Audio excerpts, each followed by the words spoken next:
Tim penyidik Komisi Pemberantasan Korupsi KPK menemukan 4 ponsel yang disembunyikan di atas plafon rumah dinas mantan Wakil Menteri Ketenagakerjaan Immanuel Ebenezer Gerungan alias Noel.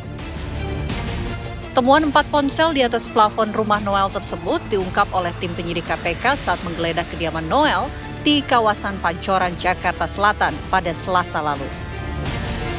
Selain 4 ponsel, tim penyidik juga mengamankan 1 unit mobil Alphard dari rumah dinas Noel.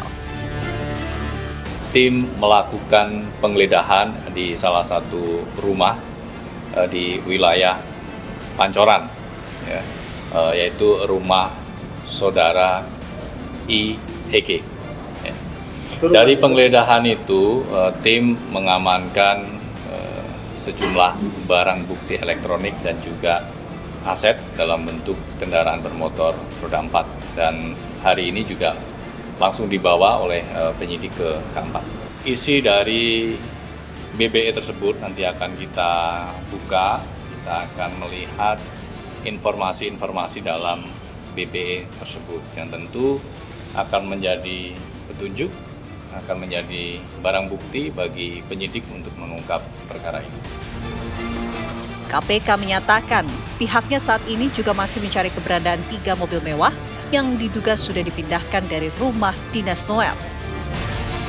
Diduga kendaraan tersebut disembunyikan usai kegiatan tangkap tangan pada Rabu 20 Agustus 2025 lalu. Lantas mengapa Noel menyembunyikan 4 ponselnya di tempat yang tak lazim? Betulkah ada upaya merintangi penyidikan dengan menyembunyikan barang bukti tersebut? Dan apakah isi ponsel akan menjadi petunjuk baru terkait kasus korupsi ini?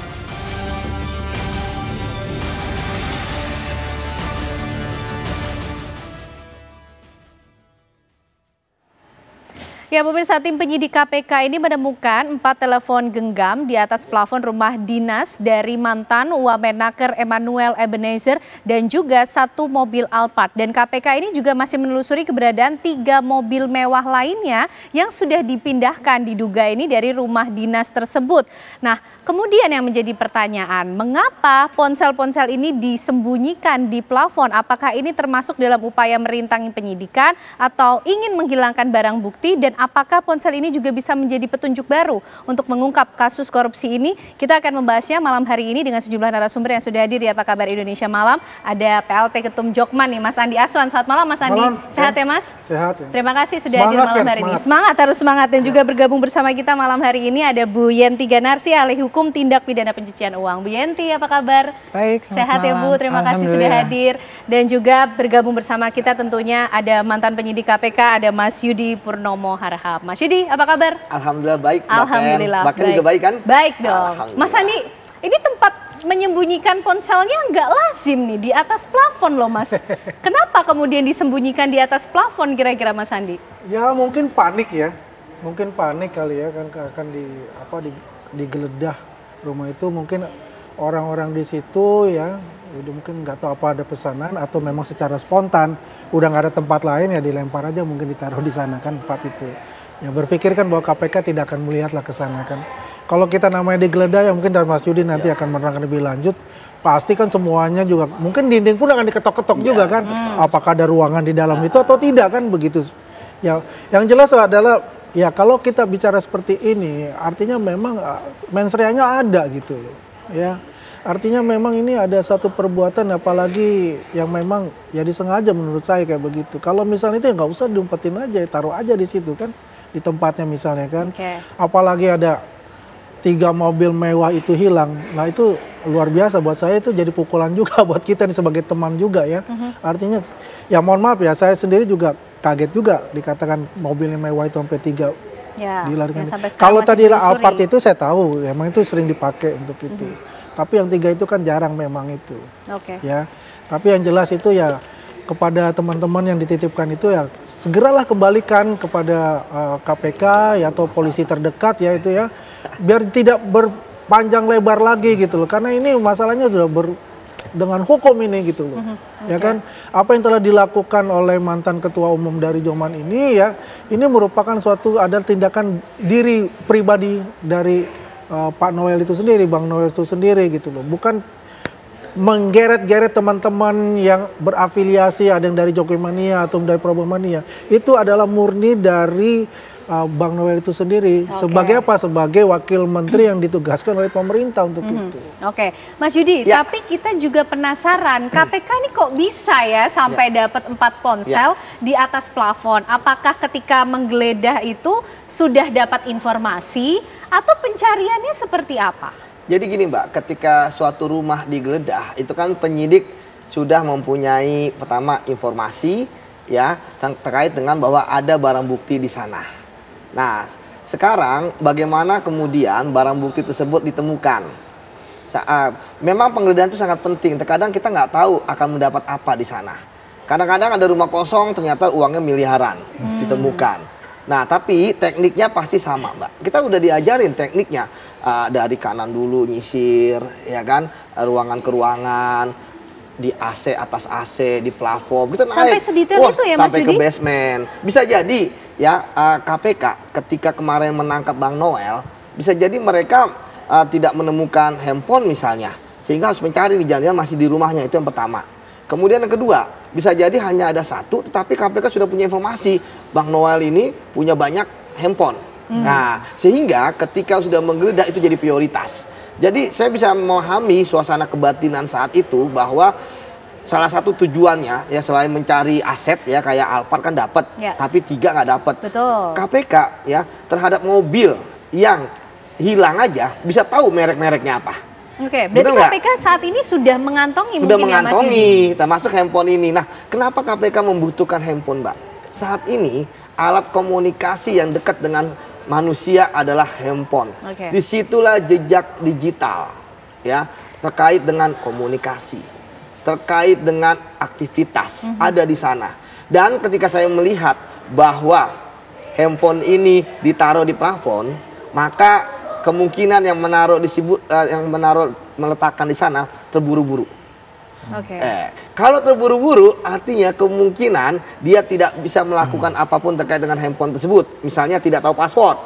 Ya. Kemudian yang kedua, bisa juga bahwa karena tidak tahu apa-apa, ini yang menjadi keuntungan bahwa KPK bisa memastikan bahwa informasi itu masih utuh ya kan di handphone tersebut. Mbak, ya orang punya 2 nomor aja kita udah curiga gitu kan. 1 buat apa nih? Ini sampai 4. Ya belum tahu, bisa jadi udah ada 1 yang sempat diamankan ya, karena yang pegang-pegang. Nah, kemudian tentu ya KPK nanti ya akan ada namanya unit digital forensik ya, yang akan kemudian ya menganalisis ya apa aja isi dari handphone tersebut. Karena kenapa penting? Karena bisa jadi, saya selalu mengatakan dari kasus Bang Noel ini kita belajar bahwa kasus ini bukan hanya OTT. KPK sekarang sudah ke tahap selanjutnya, yaitu pengembangan. Makanya saya melihat ya ketika Bang Noel itu keluar minta amnesti, bagi saya itu adalah tanda bendera putih. Ya bahwa dia sudah mengakui perbuatannya.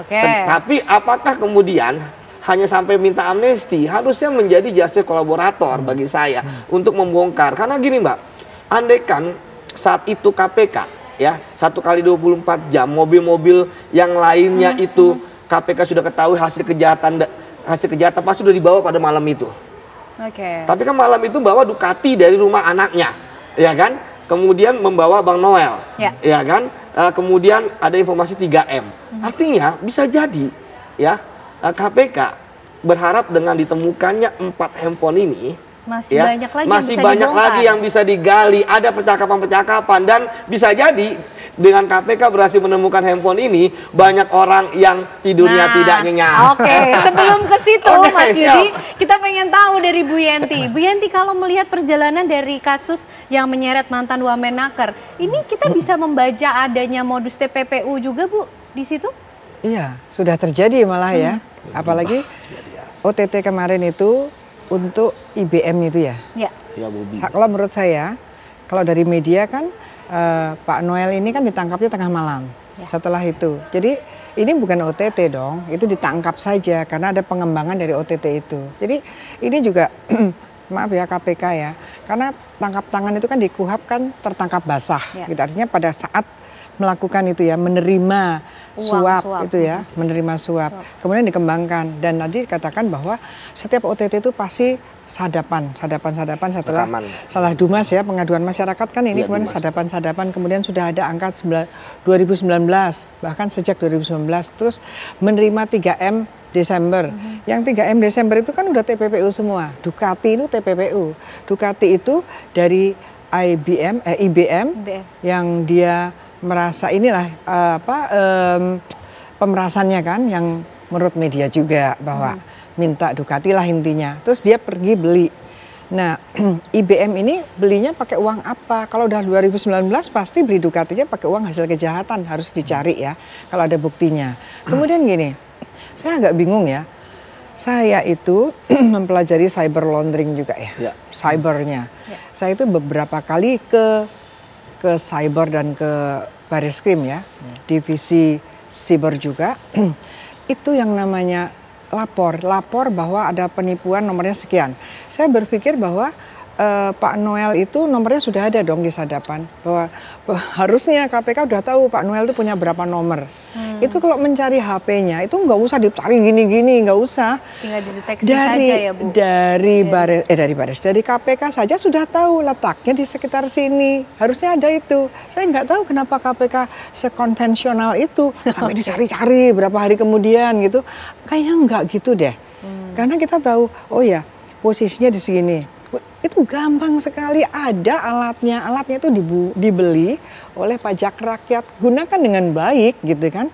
Harusnya nggak seperti ini. Meskipun dalam kondisi mati saja tetap bisa terdeteksi ya Bu? Sangat bisa sekali. Kalaupun handphonenya dibuang, nomornya ada, kita buka juga bisa kok. Kita udah lama sekali waktu saya bantu BNN ya tahun 2005, itu kita bisa mendetek bahkan waktu itu M3 ya yang nggak bisa dibuka, itu kita langsung minta ya bahwa harus sistemnya harus bisa dibuka kalau ada yang mencurigakan, dibuka supaya bisa terdeteksi. Itu bisa. Jadi gini, saya kebetulan tahu dan saya juga mempelajari. Jadi kita beritahukan pada masyarakat sebetulnya kalau penegak hukum ini benar-benar profesional, nggak ada lah nyari-nyari yang gitu berapa hari kemudian baru tahu di atas itu. Jadi di situ aja kalau datang itu ya jangan hanya cari barang-barang yang ada, pakai alat yang ada akan tahu bahwa itu ada di rumahnya. Ya itu bisa, sangat bisa. Bahkan itu posisinya mati, posisinya itu sangat bisa. Jadi ini sebenarnya kan untuk membuka betapa mudahnya ya. Kemudian berkaitan 3 mobil itu harusnya kan dilacak sejak awal. Jadi kalau 2019, kalau saya berpikir mulai 2019 itu kan mundur ke sana semua. Tadi berkaitan dengan justice collaborator ya. Kalau mau dijadikan justice collaborator tentu dia tidak boleh yang paling besar peranannya. Artinya apa? Harus ada yang lebih tinggi lagi, apakah menterinya ini ataukah menterinya sebelumnya, buka semuanya kalau mau seperti itu. Karena tidak boleh dong mengatakan ini sejak 2019 menurut KPK, kan ya kan? Berarti sudah terjadi. Kita kan mau membersihkan kementerian yang benar-benar berkaitan dengan perindustrian, berkaitan dengan perdagangan, perekonomian negara. Termasuk siapa saja yang pernah terlibat dari 2019 artinya ya Bu, tidak hanya dari tenaga kerja saja. Ini kan yang menggerakkan perekonomian itu, ya kan? Perusahaan-perusahaan ekonomi menggeliat itu karena harus ada tenaga kerja. Tenaga kerja harus mempunyai sertifikasi itu. Nah ternyata disinilah permainannya ya. Di satu sisi betapa menyedihkan ya yang harusnya 275 jadi 6 juta. Itu kan selalu ngomong, orang selalu mengatakan bahwa kita kalau mau daftar itu nggak bisa kalau nggak orang dalam, berarti kan gini, nggak bisa kalau nggak punya orang dalam yang bisa ngasih 6 juta kan gitu. Nah ini harus dibongkar semua. Apa iya hanya sampai wamen saja? Apakah menterinya memang tidak tahu, ya kan? Artinya menterinya juga kena prank dong, ya kan? Ataukah bagaimana ini kejadiannya? Kenapa disebut juga 2015? Ini sudah 2019. Berarti kan sudah sekian lama. Nah ini jangan tanggung-tanggung KPK dan KPK harus pede. Itu ada TPPU-nya. Jadi nggak perlu mengatakan kami akan pelajari, udah lama, belajarnya udah selesai. Tinggal action gitu. Termasuk Bu Yenti ketika handphone atau kemudian mobil-mobil mewah yang masih ditelusuri KPK. Apakah alat bukti-bukti ini saja yang bisa menjadi petunjuk membuka kotak dari kasus korupsi ini Bu? menjadi bukti-bukti kuat adanya TPPU di situ, atau ada hal lain yang masih perlu ditelusuri KPK sebagai kunci? Ya, alat bukti kita kembali ke 184 ya. KUHP kan banyak hal. Bisa jadi barang bukti ini tadi HP, bisa juga jadi surat. Kalau nanti itu dilihat, bisa lagi minta kepada PPATK ya, PPATK di print, hasilnya berarti alat bukti surat. Ya kan bisa juga sebetulnya kan, di print saja kemudian didalami, yang LHA itu dalami ada diatur ditulis lagi jadi alat bukti surat kan. Setelah itu juga saksi yang lain masih bisa banyak hal. Jadi harusnya begini, harusnya misalnya yang 69 tadi ya, 69 miliar itu mulai kapan? Kan itu dibuka semua rekeningnya.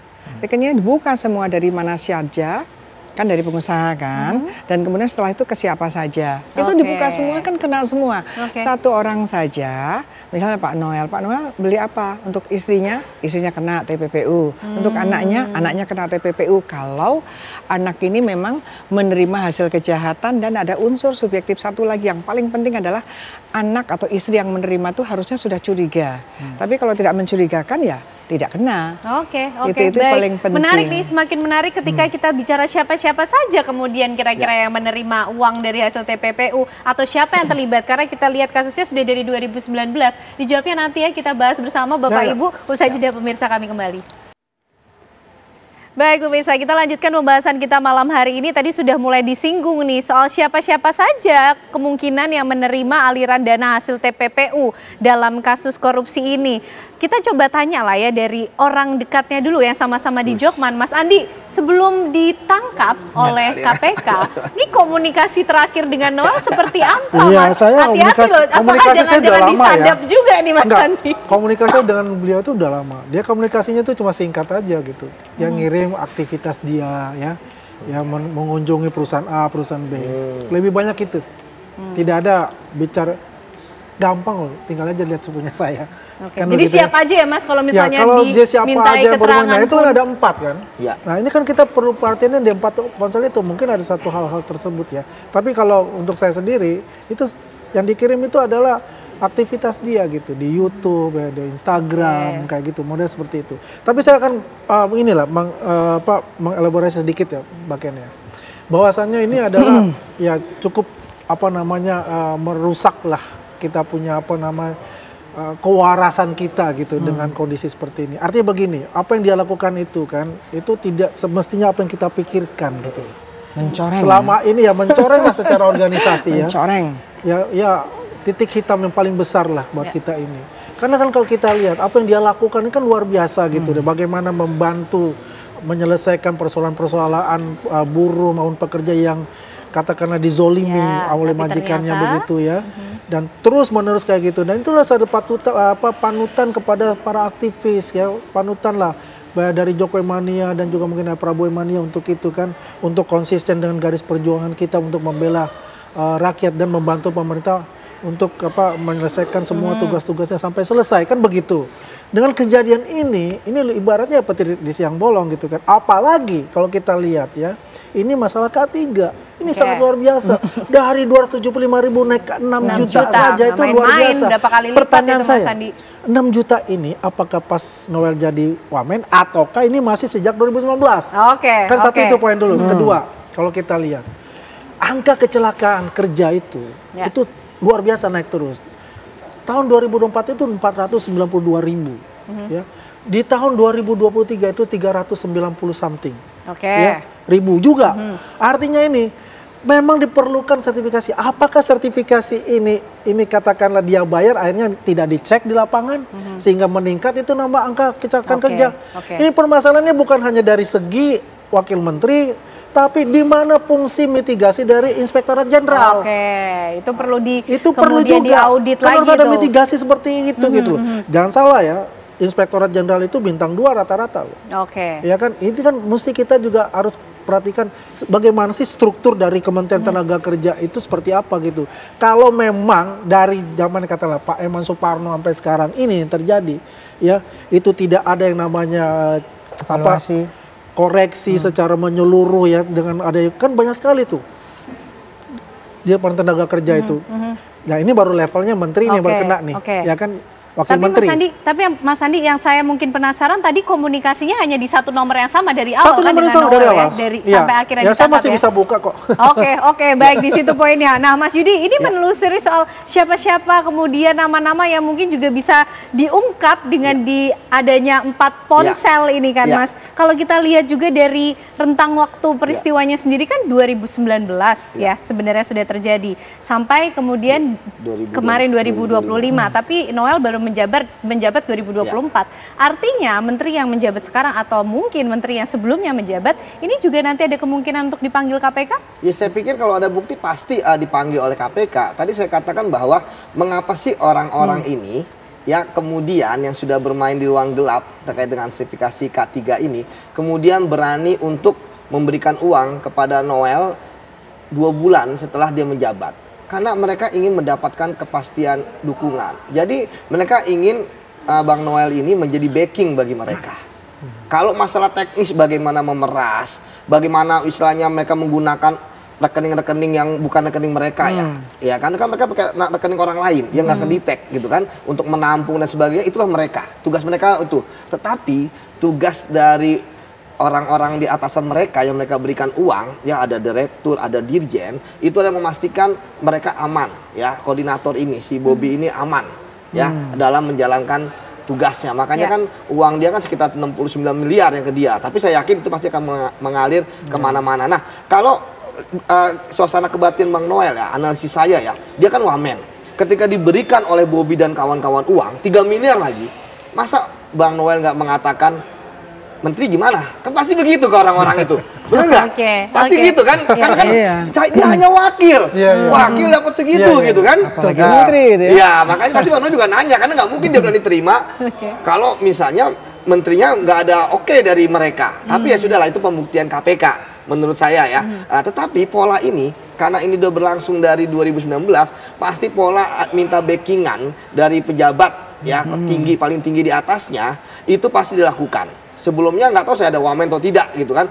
Sebelumnya kan menteri misalnya. Bisa jadi ya tinggal orang-orang ini mau bicara atau tidak. Ini menyambung juga dengan Bang Andi yang mengatakan tentang Inspektorat Jenderal. Bang Andi, Inspektorat Jenderal kalau backingnya orang-orang ini ya adalah menteri atau wamen misalnya, mana berani gitu kan. Itu yang pertama. Kemudian yang kedua, kalau orang-orang ini bermain sendiri barulah gagah itu Inspektorat kan. Jadi karena apa? Kan uang ini kan begitu banyak.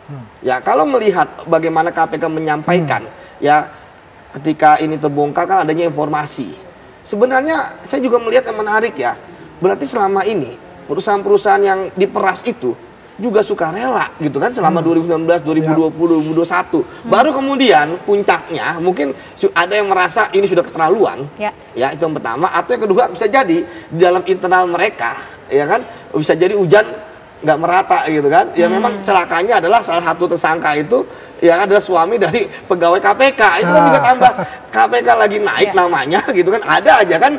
Jadi OTT ini istilahnya kayak ada gading yang tak retak gitu kan, ada berita gitu. Tapi ya kembali lagi bahwa mudah gitu ya untuk menelusuri ya siapa saja yang menerima, asalkan ya ke-11 tersangka ini mau menjadi justice kolaborator. Kalau tidak pasti akan sangat sulit gitu ya. Karena satu lagi yang menarik terkait dengan OTT ini, bahwa KPK itu ternyata sebelum turun ke lapangan kan juga sudah menganalisis dari data dari LHA dari PPATK ya. Dan kemudian yang menarik juga tadi benar Mas Andi dikatakan bahwa sekjen itu tidak berfungsi. Karena apa? Karena orang-orang ini Irjen tidak berfungsi karena orang-orang ini ketika ada kasus korupsi di tempat lain, kita tahu KPK sedang menangani kasus PJTKA.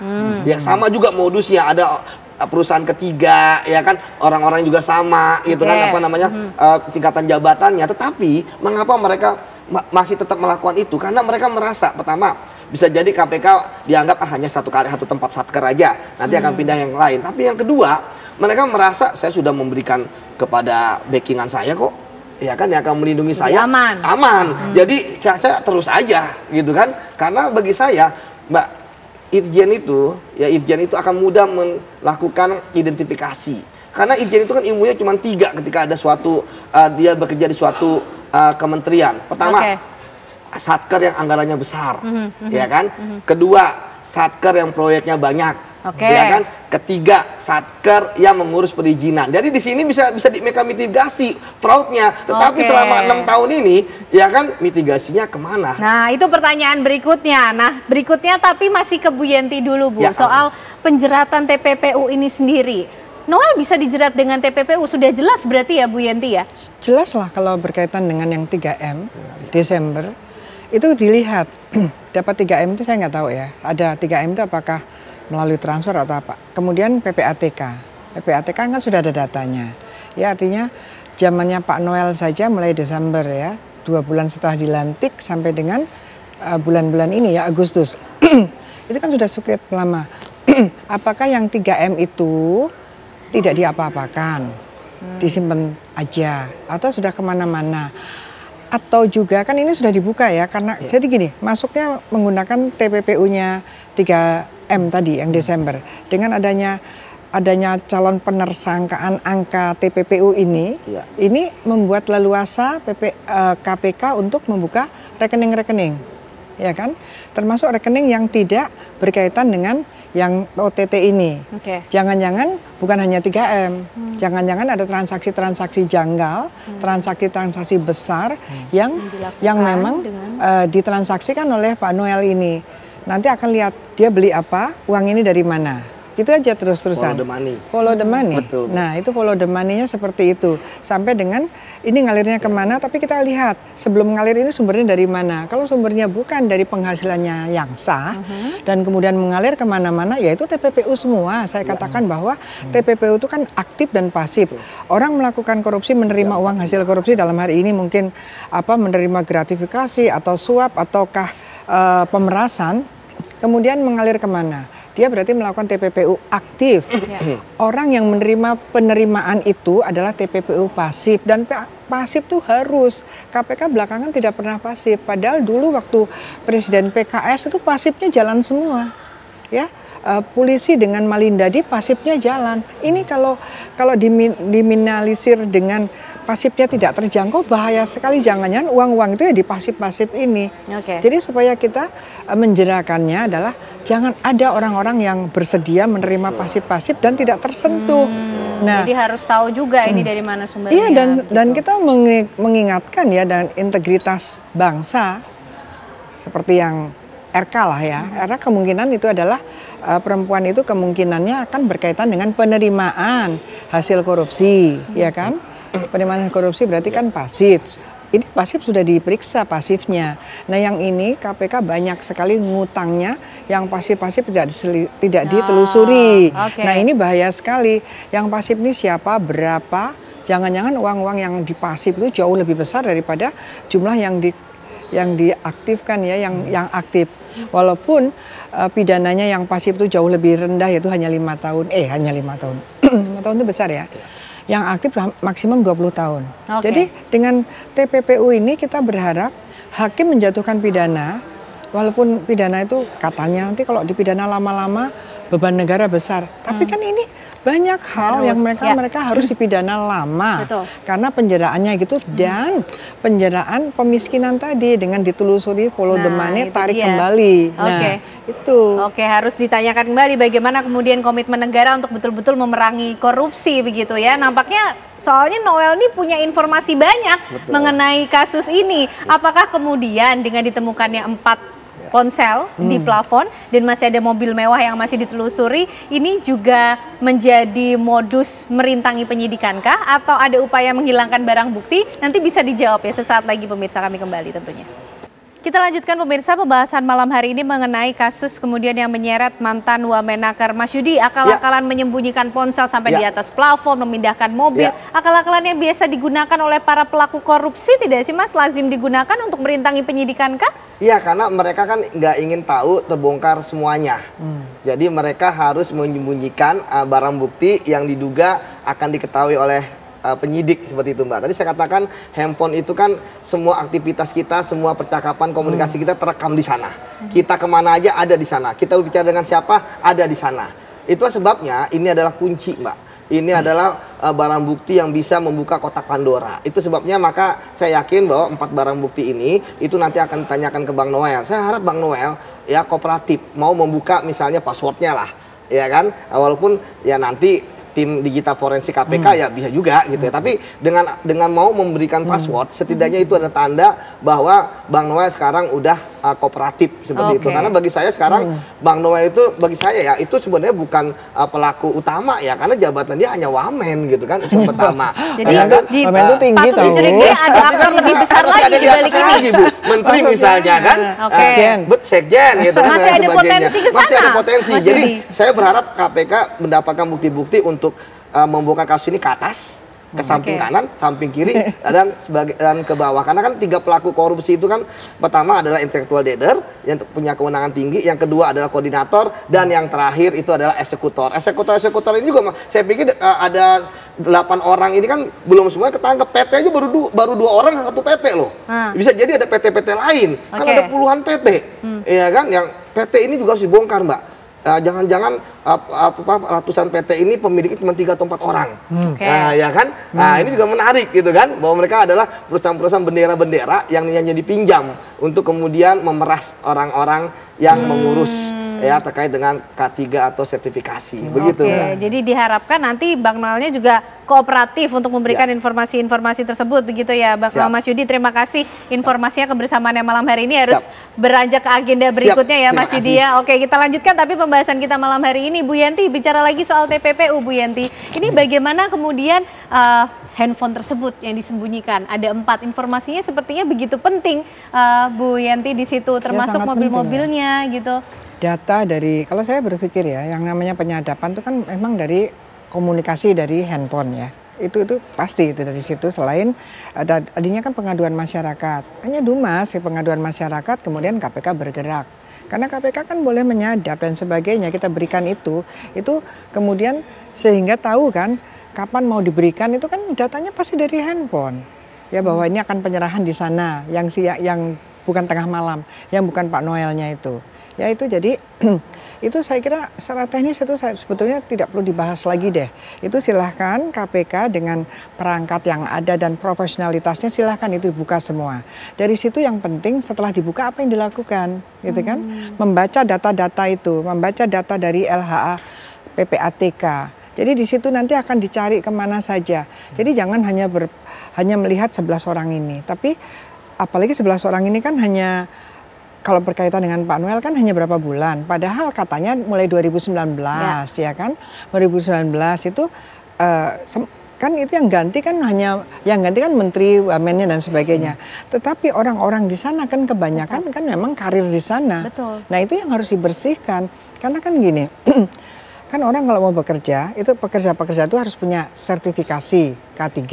Nah untuk dapat sertifikasi itu kan perlu tanda tangan gitu ya. Nah itu kan yang katanya tidak ditandatangani lah, beginilah, tidak dapat sertifikasi lah kan seperti itu, sehingga